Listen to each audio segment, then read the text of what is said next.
everyone.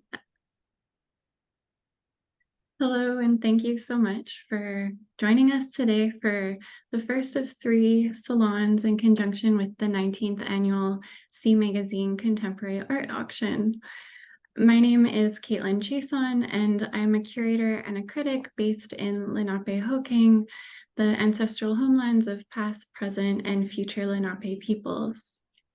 The waves of forced removal orchestrated by settler governments has meant that the Lenape diaspora is far-reaching today, with many peoples now located in Oklahoma, Wisconsin, and Ontario. C Magazine, our host for this event, has offices located on the traditional territory of many First Nations, including the Mississaugas of the Credit, the Anishinaabe, the Chippewa, the Haudenosaunee, and the Wendat peoples. I am grateful for the opportunity to be joined together here in conversation today, and I thank the 3 artists who will be speaking about their work, Lauren Crazybull, Ezra Gray, and Min Jia, for sharing some of their practice with us. The auction is fast approaching, November 4th to 13th. It will be online only at Waddington's, and this is just a bit of information to direct you to C Magazine's webpage, where you are able to register for the next 2 auction events. So this is just a little housekeeping, but please do sign up. There will be an event on November 4th in person in Toronto, and also an event on November 8th on Zoom. The auction catalog is also live now, so you are welcome to browse through available lots on Waddington's website, or you can download a digital PDF of the catalog from C Magazine's website. Today we'll be hearing from 3 artists whose work is included in the auction this year, and I'll just outline the structure of the event. So there will be a brief artist talk from each one, and then we will come back together to discuss some questions, and would be happy to answer any questions from the audience as well. This event is really thinking about the different ways that these artists have been thinking through figuration, the use of the body, the importance of thinking about portraiture and subjects in contemporary art. And I think there will be some exciting overlaps and generous discussion towards the end. So please do chime in. Feel free to populate your questions as we go, and we'll consolidate them and get through as many as we can before the end of the event. I will also, instead of reading a huge list of bios and information at the very beginning, I'll introduce the artists as we go. And I'm excited to just jump into this.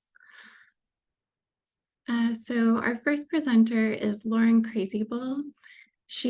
They are a Niitsitapi Dene artist and member of the Kenai First Nation, currently living in Vancouver, BC. Through figurative oil paintings, Crazybull considers Indigenous presence, creating worlds where multiplicity trespasses onto romantic representations of indigeneity. In 2020, Crazybull received the Eldon and Ann Foote Edmonton Visual Arts Prize, and in 2019, they were selected as Alberta's first artist in residence. Crazybull's solo exhibitions include the Southern Alberta Art Gallery in Lethbridge, Latitude 53 and McMullen Gallery, both in Edmonton, and Liquidation World in Vancouver. Recent group exhibitions also include the Art Gallery of Alberta and Otsitsiwan Contemporary Art Center, both in Edmonton, and Simon Fraser University in Vancouver, where Crazybull is currently pursuing an MFA in the School for Contemporary Arts. So I'll hand it over to you, Lauren, and just move to the next slide. All right. Thank you for that introduction, Caitlin. I'll just sort of jump right in. So my practice has primarily focused on portraiture. And from 2018 to 2021, I painted around 30 portraits of Indigenous people. In part, this was to try and understand my own relationship to Indigenous people in my own community. And also, I wanted to think about creating honest representations and sort of countering these romantic representations that I was used to seeing. And so a lot of these works ended up being like pretty illustrative and detailed and true to form. And at some point, I sort of felt like I was making paintings that felt like conclusions. And I thought if I got every detail right, then I would find myself closer to like a perfect representation of indigeneity. But then I read this quote by British painter Cecily Brown, and she said you can belittle something by describing it in too much detail.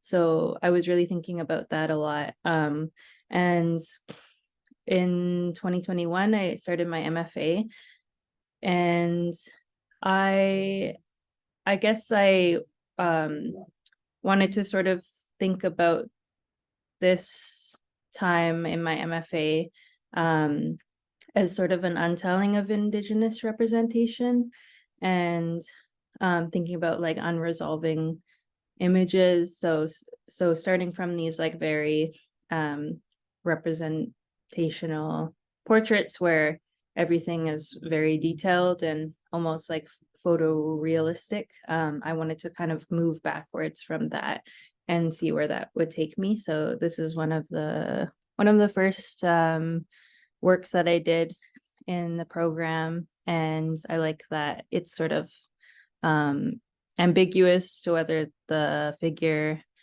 is disappearing or emerging. Maybe we can go to the next slide. So this is my MFA project, my final project, and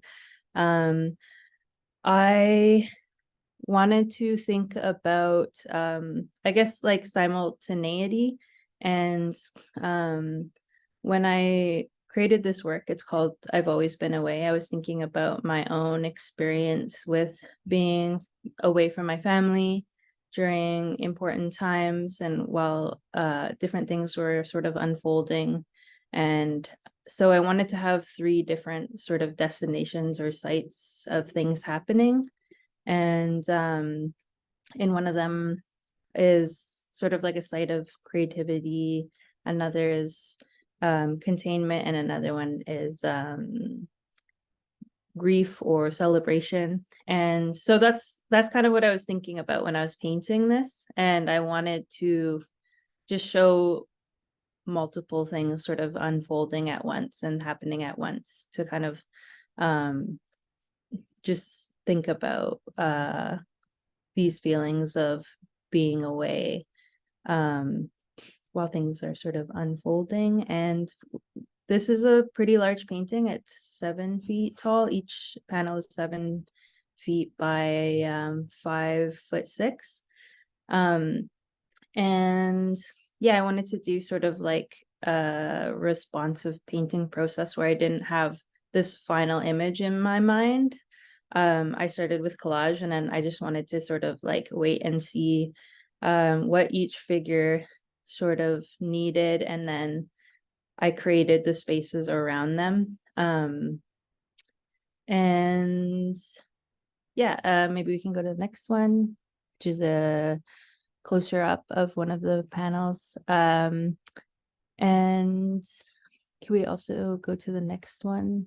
So yeah, I wanted to talk about my use of red in my paintings. I feel Indigenous people are abstracted by these caricatures or tropes. And so I think that I wanted to sort of play with this signifier, I guess, of indigeneity, and think about what it could mean to just reflect that back, like use the color as a way to reflect the caricature or mirror it. And I'm not necessarily trying to like reclaim it, but I really wanted to just think about like how Indigenous people are seen through like a filter, and it's like hard to separate the Indigenous form from these like caricaturist projections, and thinking about like Indigenous artists already being seen through a particular filter, and their work being read in a way that's already sort of like predetermined. So can we go to the next one? So yeah, I created this series of red paintings, and I think there was probably 7 paintings in this series, and yeah, the work that I have in the auction is a red hand, and so it's sort of continuing this idea of using red or abstracting the Indigenous form with the color red. Yeah, thank you.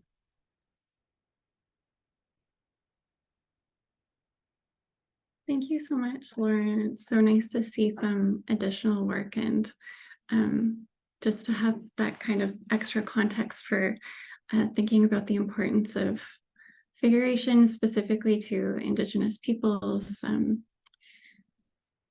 There's a lot to get into there. Our next presenter is Ezra Gray. Ezra lives and works in Paris.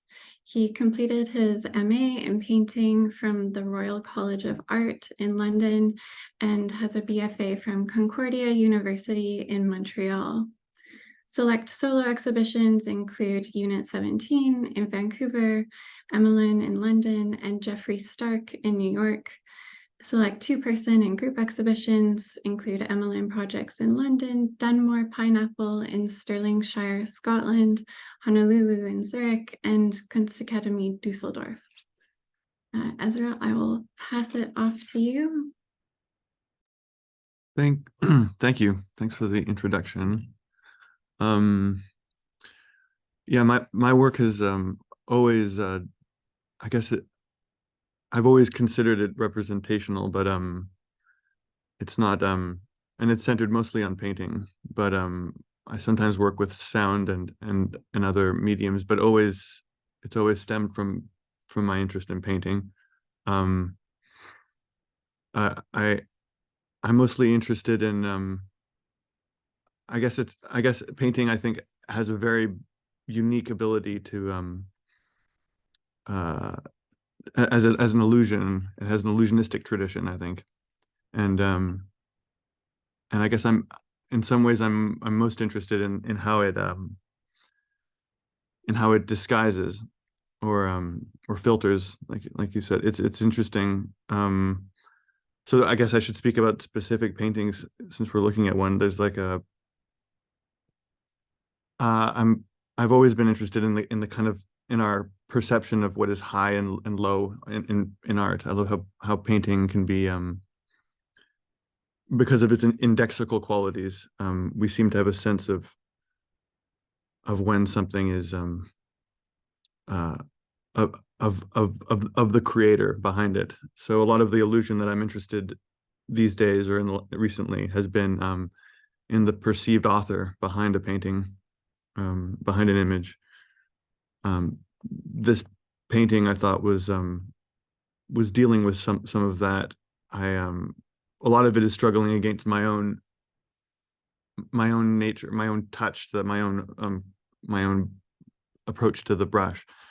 And so this is I felt was a kind of another framing of a very old tradition of painting windows in modern art mostly, and some styles of painting that I've seen in cafes mostly, and of cafes. So could we go to the next slide, please? This is a series I made of well, another interest was just how of how painting, when often I find how paintings are hung is almost more important than what they are. This I thought of as being a kind of cinematic, or more like I guess a video kind of quality to it. I wanted to have short cuts, quick cuts, and by yeah, painting has I guess I've always been at odds with the series as a like the series as a meditation, or like a concentration, and so this painting, I've made some work that that tries to I guess that is attempts to be disparate, or tangential in but like deliberately, and uh, often I'm also interested, and also in this central work, I think I was referencing a specific painting I saw of a student who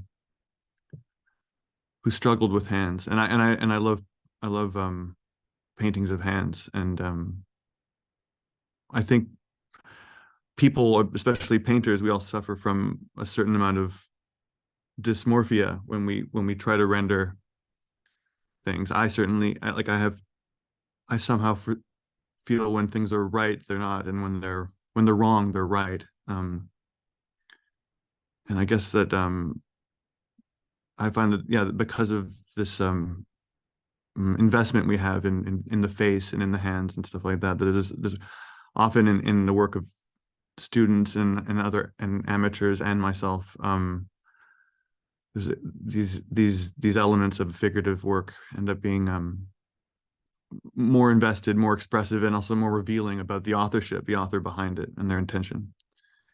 Could we look at the next slide, please? This is a work on paper. I've been working on this particular cartridge paper. It's like a very cheap paper. It's this is a combination of gouache and watercolor. I've recently, like, I guess for a while, been looking at these famous photographs by Man Ray, that are themselves a kind of farce or a joke about grief, or about drama. I guess this is a homage to it in some way, some form or another. I'm also always interested in paintings that deal with depth without perspective, without perspective lines. It's a challenge for me, and yeah, and also this kind of joke that Man Ray made, I think is very relevant today, in these early photography tricks that he invented. Could we see the next slide? This is a painting of an architectural feature outside of a hospital in outside of the Vancouver General Hospital. It's a very old stone wall that surrounds it, that is far older than the building. I was drawn to it, I guess, as a lot of work I have recently, I've not been painting the figure directly, and have been thinking of anthropomorphism, portraiture of things, or events or objects, and seeing them as portraiture. This is a very highly rendered part of a wall. I don't know if I can continue on about it, to be honest. I've not seen it for a while, but this is a more recent work. It's of that same paper that I've been working on, and first it came up as a technical exercise, because I wanted to paint fresco, but because I wanted to paint additively. I've always struggled with canvas, its limitations. I don't like how there are modernist solutions to it of in order to add. Anyway, this work is the paper is stuck edge to edge, so the image, its scale, its dimensions are decided when it's finished. It's very like it's created additively in the way that like fresco is kind of printed, not printed, but anyway, added, created. The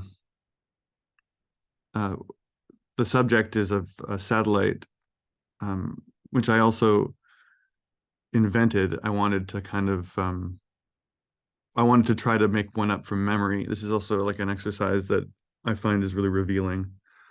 Trying to make up something without something very technical, something very specific, and also this anthropomorphic result that I find it to be a sensual painting. I think there are a few other paintings that describe satellites I didn't include in the act of intercourse. So this is but the subject of this this way of making a canvas larger, I guess artists have done this in the past by tearing and restitching and making images bigger that way. But I've found this it says oil on canvas, but it should say acrylic on paper. But the can we see the next slide? Is there another slide? I'm not sure. That's it. Well, thank you. I think that's it. Thank you so much. Thank you so much, Ezra. Really exciting to see a range of works where the figure is directly represented and others where the figure is maybe implied or suggested, whether it's anthropomorphism or something else through narrative. I was also thinking about the cinematic kind of approach that you were discussing and the ability to kind of think about simultaneity in having works side by side presented together. And then also this idea of how painting might disguise or filter understanding, which I think connects to some of the things that Lauren was also sharing. I'm happy to introduce our next artist, Min Jia, who is living and working between Berlin and Toronto. Through painting and short stories, they approach narratives of migration and adaptation through a surreal metamorphic lens. They have, pardon me, they have recently exhibited work at AI Gallery with Linseed Projects in London, X Museum in Beijing, and Rundgang at the Universität der Kunst in Berlin, as well as MKG 127. Min Jia, I will pass it off to you and just move to the next slide. Hi, thank you, Caitlin, for the introduction. Well, again, my name is Min Jia. I was born in Urumqi in China, and I partly grew up in Australia and partly in Canada. I studied interdisciplinary sculpture at MICA, Maryland Institute College of Art in Baltimore up until the pandemic. And during the pandemic, I moved home to Toronto and started to teach myself how to paint. When I started painting, I was mostly interested in depicting bodies negotiating with their inherent constraints or some external boundary in order to connect with other bodies, which in a way is very Corona core, a very time-specific interest. And for me, painting was the most accessible and immediate way to articulate this kind of abstract negotiation between physical connection and boundaries. And here we have a painting called Chastity Game. That's one of my first canvas paintings that I made when I went back to Baltimore the following fall.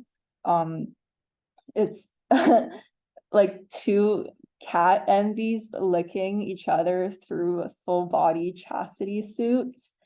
For this piece and many of my other pieces, I'm inspired by manga, especially girls love or boys love, or queer pornographic comics, and as well as weird hentai.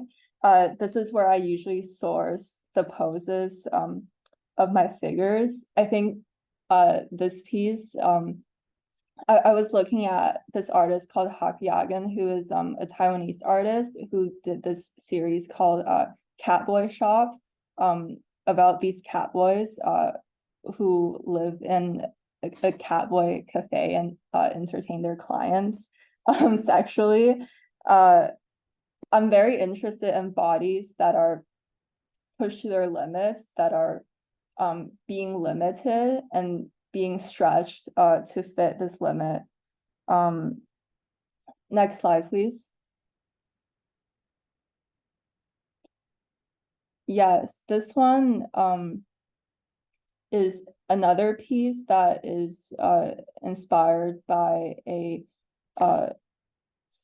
manga drawing that I saw on, I think it was a femdom subreddit. When I was in Baltimore, I was writing a story called Metronome, which is about a group of teenagers who got shipped off to this island where the native inhabitants are white peacocks, and they have to play different games with the peacocks to figure out who's the top dog of the group. And one of the games is they have to fit the head of the peacock in their mouth and make the peacock's beaks touch their uvula, and whoever can hold it the longest wins. So it's about these teenagers who have to like physically readapt to the very specific rules of the island and the very specific rules of the game that they come up by themselves. I guess I'm very into the alternative worlds and the contraptions that are designed to fulfill specific sensory fantasies. I'm into realms where the body can speak its own language, and the whole world supports that. Next slide, please.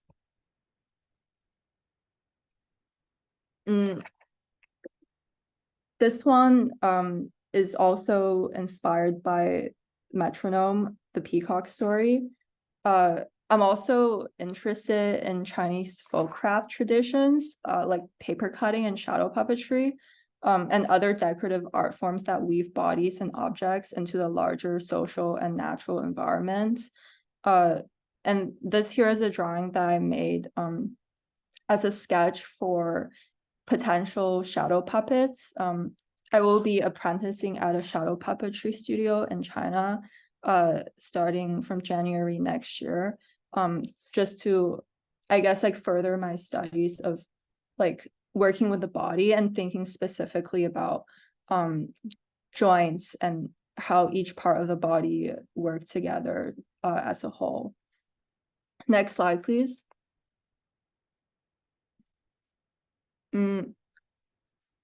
This work started as a painting, a regular canvas painting. And then while I was making it, I was finally diagnosed with fibromyalgia, which is a pain disorder that affects all the joints, muscles, and soft tissues in my body.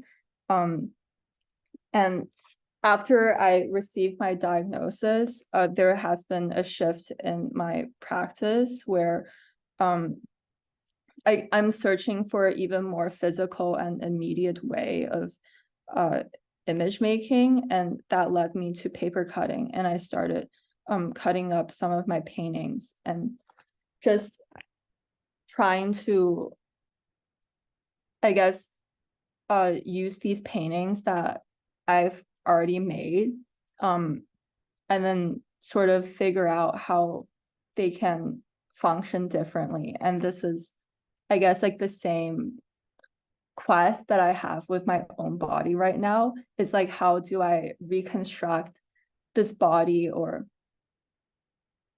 like regroup my life in a way that supports my daily function. Next slide, please. Yeah, this is another piece that was in the series as the other painting. So they were actually diptychs, but then I cut them up in different ways.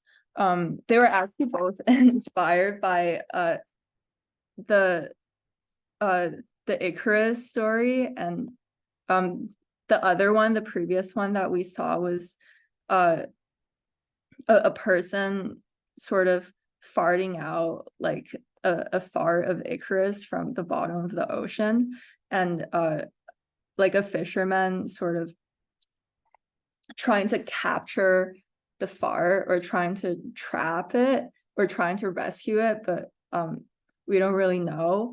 And this one I was imagining after Icarus is washed ashore and the wings take root in the sand and grow into willow trees. But after I completed the piece, I wasn't satisfied with it. And by cutting it, I was able to sort of reconstruct the willow tree in a way that it grew in a more monstrous and artificial way. That was closer to my original intention with the piece. And also the different grommets at the side, it's like all the different combinations of rock, paper, scissors. And I guess it's like a piece about like trying to change your fate, or trying to like game your life, but not really working. I guess right now, practice-wise, I'm researching how Orientalist and Occidentalist aesthetics are historically used to express queer desires, as well as the effective and socioeconomic functions of ornament. I guess on top of that, also how working with a figure, we're often drawn to bodies that are exoticized, as in like bodies that are in intense pleasure or pain, bodies that are like distorted, or bodies that, you know, are abnormal, and just like trying to think about that as a person who has a sort of invisible disability, and how I can think about the body in a more in a way that's more true to my experience. And I guess tying all of that together, an artist that I'm looking at right now is Aubrey Beardsley, one of the people who influenced the British Art Nouveau movement. And yeah, I've been studying him a lot. Okay, I think that's about it. Thank you.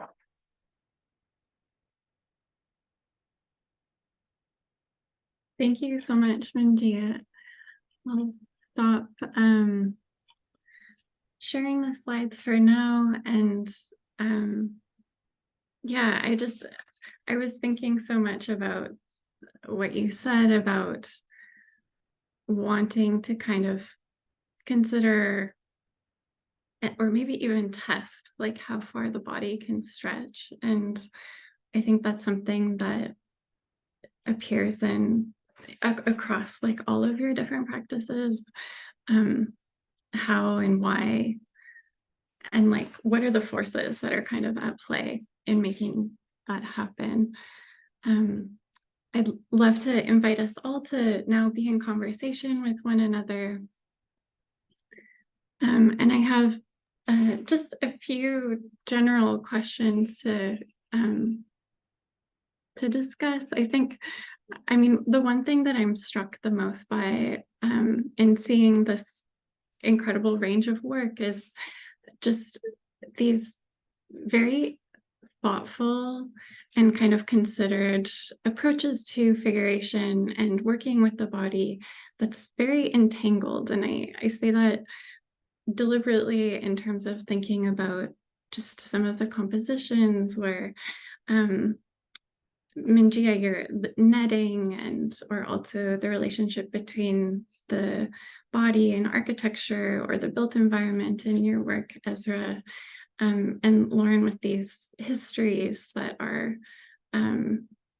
artistic and cultural and political histories that are informing different approaches.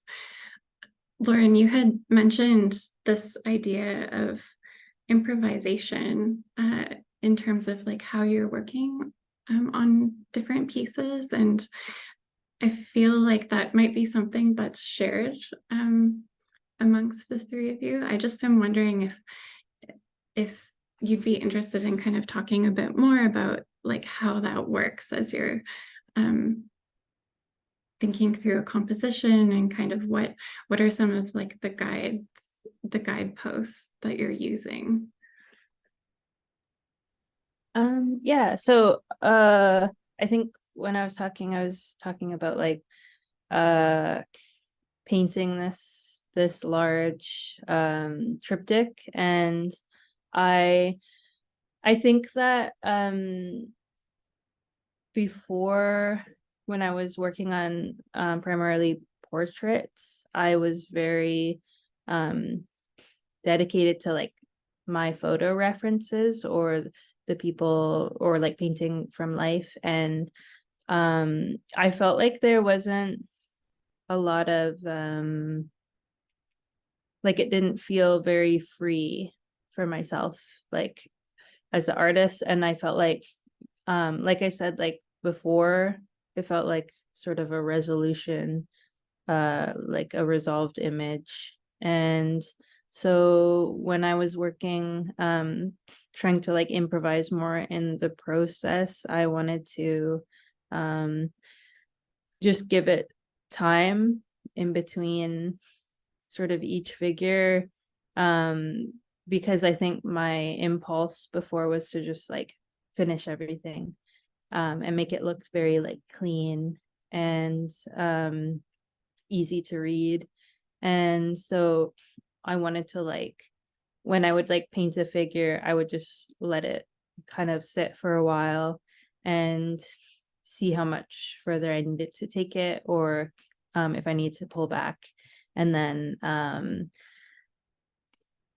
yeah, I guess just like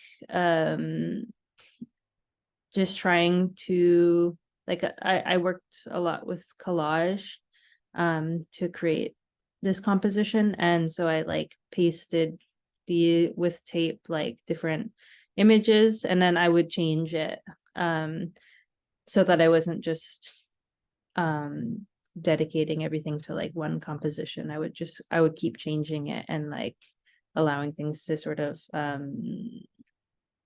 just progress in like a way where it was just like unexpected for me. And for me, like I wanted the work to be like more about painting than just being like just a representational image that like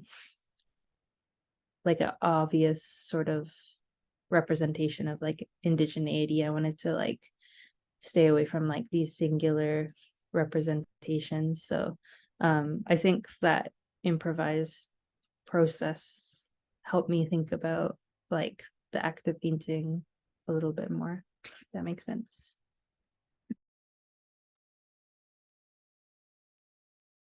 Totally.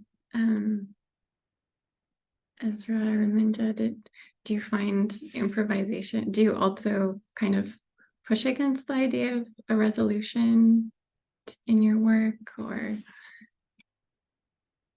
The idea of resolution, like in I guess you mean knowing when a painting is done or knowing when? I mean, Yeah. that's a challenge. That's a big. Well, maybe not so much when it's done, but just I feel I'm wondering, just in thinking about some of the narratives that you're bringing together,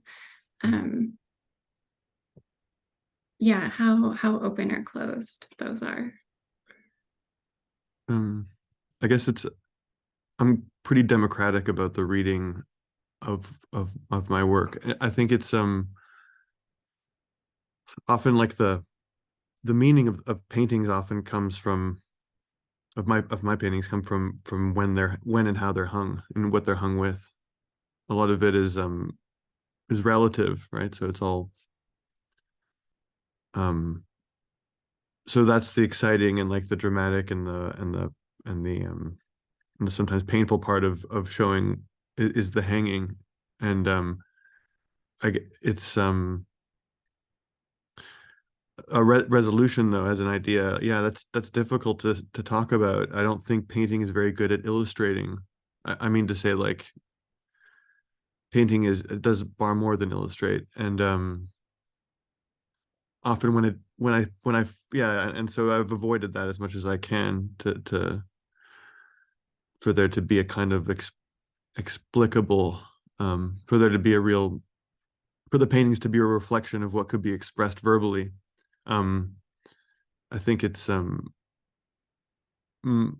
paintings work in concert and they create their own meaning together, and they have their own language, and it's an old one, so it's nice for them to for that language to be preserved as much as it can until it has to be conveyed some other way. But anyway, I hope that answers something.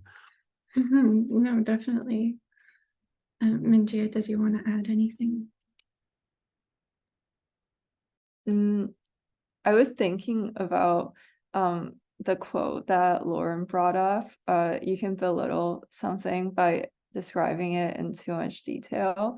And this is something that I often struggle with in my own painting practice, especially as a person who is painting bodies. I guess, like, I've often wondered about the distinction between painting and illustration, especially because my work draws largely from anime and manga, which is a direct product of Art Nouveau, which is a direct product of erotic Japanese woodcuts. So you can kind of see the lineage there. It's like a mix of sort of fine and applied arts, fine art being Western art and applied art being the art of everyone else. And so, yeah, like that's like a very interesting point, because I feel like when you describe something in a lot of detail, you make it very specific. Like it's like it becomes a very specific body or a very specific object, rather than like a universal representation of something. And that's something that I'm trying to play with in my own work as well. Like, whose body is this? Or like, is this supposed to be somebody? And like are they like a person, or are they just like a vessel for the piece? Yeah, that idea of specificity really haunts, I think, the history of portraiture, representational imagery. It's also making me think a little bit too about something that I read, Ezra, about your work, and there was this kind of thinking about something gets lost when merging two things, but also something else is created. And I think I've been seeing that a bit in just like the work that we've seen today, just like the importance of how things bring their context in dialogue with one another, whether it's like in the language of the work itself or in the ideas. I guess this is kind of like a general, a really like very open question, but I'm just very curious to hear what you've all learned by working figuratively. And you've said it in so many different ways throughout your presentations and this conversation as well, but if there's one thing or a highlight that you maybe wanted to share.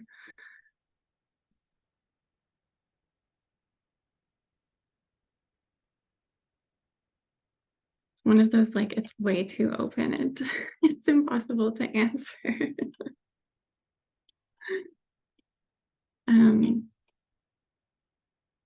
I think it sounds as though each of you have gone through like different paths to kind of arriving at where you are in your painting practices and your drawing practices as well.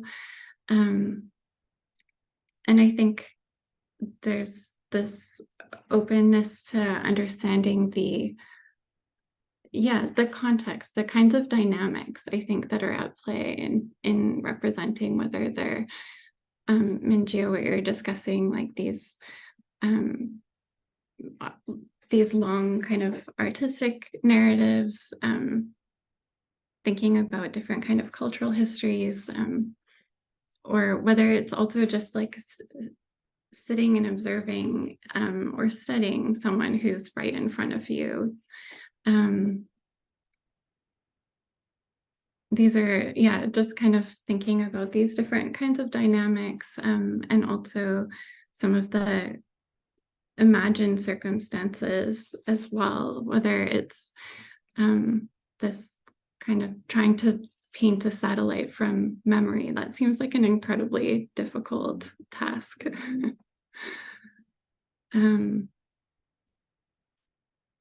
Another thing that seems to kind of appear is just thinking about the relationship between abstraction and some of your works. And I wonder if any of you want to speak about that kind of negotiation between abstraction and representation. And Jia, I'm thinking a bit about the kind of netting, or this kind of like refusal to kind of show the figures beneath it in some of the more recent work that you've been working on. The idea of kind of like puppetry and shadow play seems very exciting. Oh, thank you. I guess in terms of abstraction, I guess like I've always been asked the question, like, so do you want to go representational or do you want to go abstract? Like, which direction are you gearing towards? But I feel like I fall right in the middle and like stylized.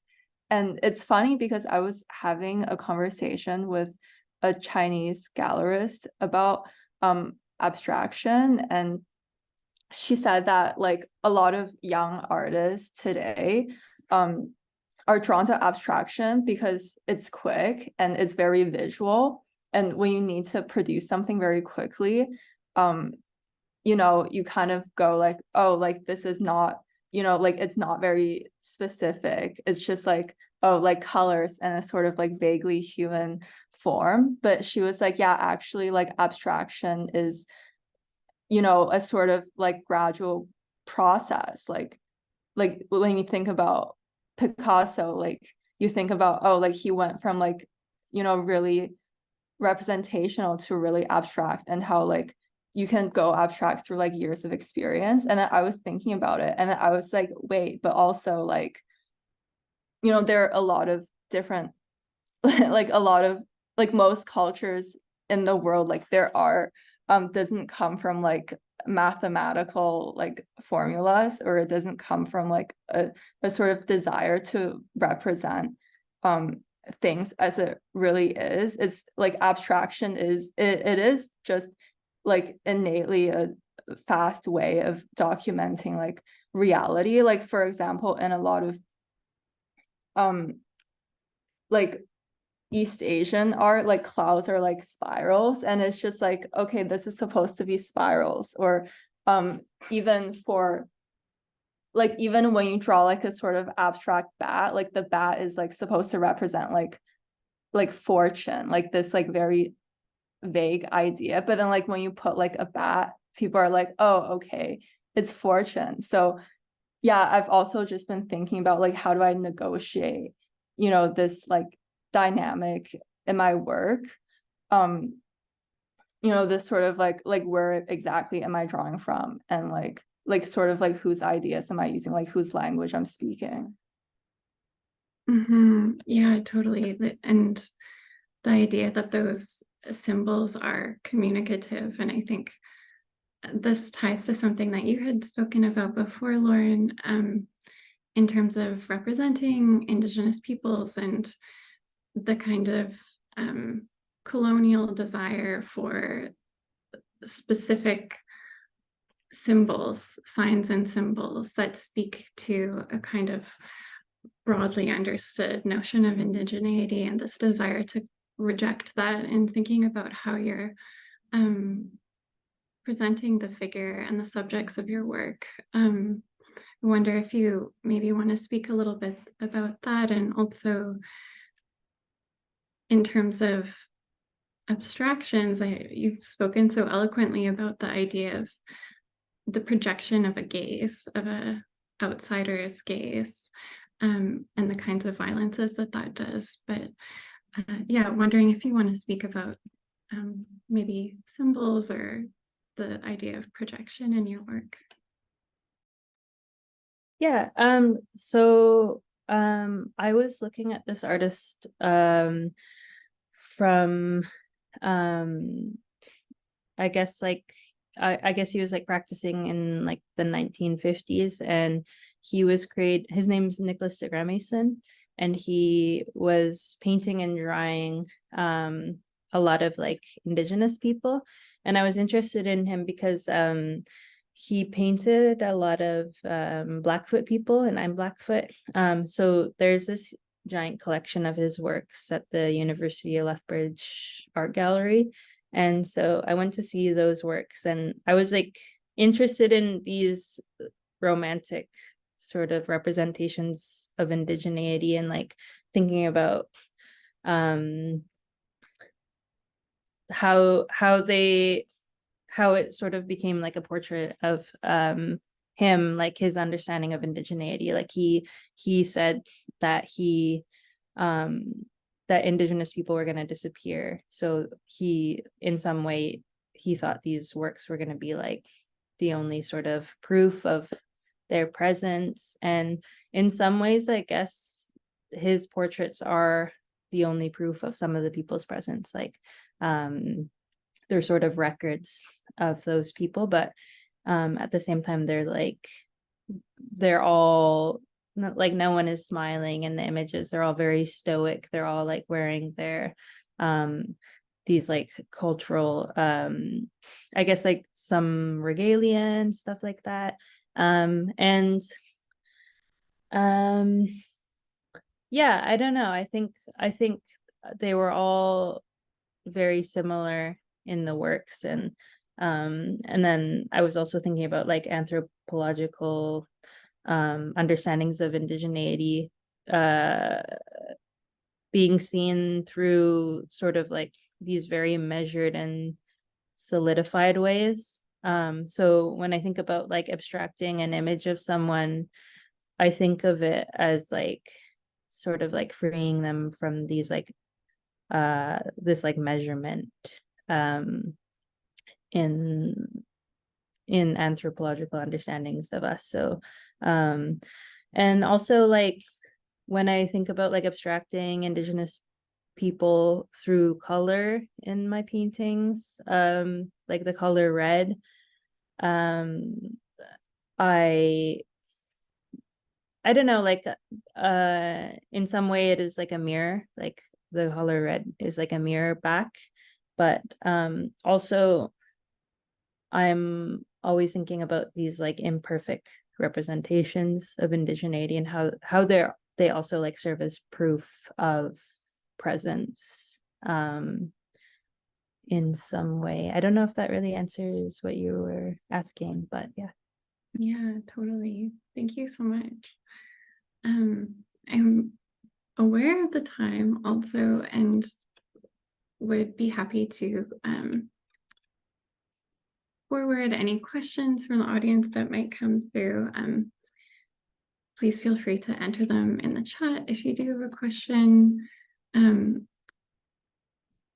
the meantime, I might just ask kind of one other one to just to pose it to everyone as we kind of wrap up, but you're all working on so many exciting new projects, have so many new exhibitions, texts, all kinds of things coming up. And I guess one thing I wanted to just ask is, what is something that has surprised you most in your practice lately? If that is like a new direction, or maybe staying the same direction, I don't know.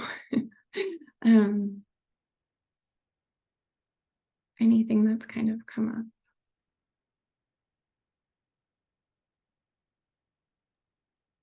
I guess one thing that I realized is I don't like painting. And what I mean by I don't like is that when I was first painting, I was very excited about this very immediate way to make an image. And so I just, like I never really paid attention to the paint part of it, to like the brushstrokes part of it. And I've always just tried to sort of be like, okay, this is like a person and they're doing a very specific thing. And so coming to that conclusion, I sort of like stopped trying to teach myself how to paint, and just I try to see the paint as like almost like a sheet medium now, so, to sort of like spread it on this like flat surface and just try to make an image that way. And that also ties in my interest in paper cutting and shadow puppetry, because it is about how these shapes are interacting. Yeah. That's amazing. Yeah.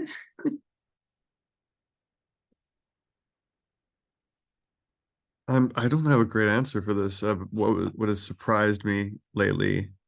Um, I've only lived in Paris for a couple of years, and I've just what surprised me most here is the I guess the city's relationship to painting and its history and its kind of and their kind and I guess I've kind of fallen in love with these museums that are here. So that's a new part of my life. Mhm. Yes. Also also I've fallen in love with acrylic paint, which is something I guess I'm I'm going I'm getting cheaper and cheaper with my materials for some reason. It's only getting worse. I'm You can make a very bad painting with acrylic. Like you can it's there's no seduction in it. If you don't, you have to really work for it if it's there. Um so that's a challenge, but it's also what I've wanted, I think. So that's a material thing. And I thought about the question of what I've learned about figurative, what I've learned from working figuratively. And I was thinking about when I used to life draw, and the the kind of surrender you have to have towards your own ability or your own interest in getting better at that. Because there are true virtuosos in that, and there have been a lot of them. And I really saw my limit for that. And I also realized how I think through drawing the figure, realized how little I'm interested in virtuosity, in getting proficient at mimicking, at mimesis, right? It's like so and then I had to ask myself some other questions about what I wanted to paint, and how I wanted to approach subjects, or where I wanted to get them from. So that's I think That's a ton of stuff. Thank you, Ezra. Lauren, anything new in your practice that's surprising? I think that the most surprising thing for me is just I guess this move away from working from like real people in real life, and creating these like sort of fictional situations or figures. And I don't know, I didn't, it's not something I really expected. So I always thought that I was going to sort of get real people and stage them in different sort of like actors, something like that. But yeah, I guess through the process of my painting, like it became more important to just sort of I don't know, create something new, and something that was more like unknown to me. So yeah, I don't know. That's great. Thank you so much. Well, just because we're really at time, I think I'll just wrap things up. And Min Jia, Ezra, Laura, thank you so much for sharing your work and your thinking. This was a really fascinating conversation. I'll just share a couple more slides as a plug for the auction. Just so everyone knows, there's 3 amazing works that are available to bid on this year. This work by Min Jia, a work by Lauren Crazybull, and also Ezra Gray. So please do check out the Waddington's website and feel free to reach out to see with any questions that you might have about the auction. And I'll just also share that there are 2 more events for the auction salons. On November 4th, there will be an in-person event at the ACE in Toronto. So if you're there, please do get tickets. There will be some artists who have contributed works to the auction who will be giving presentations. There will be work on view. There's lots of exciting perks to getting a ticket. And then there will be another online panel on Zoom with Tess Edmondson and 3 artists, Walter Scott, Alex Turgeon, and Christian Biston. So please do join us for that if you're able to. And thank you so much to everyone for joining us today. Take care.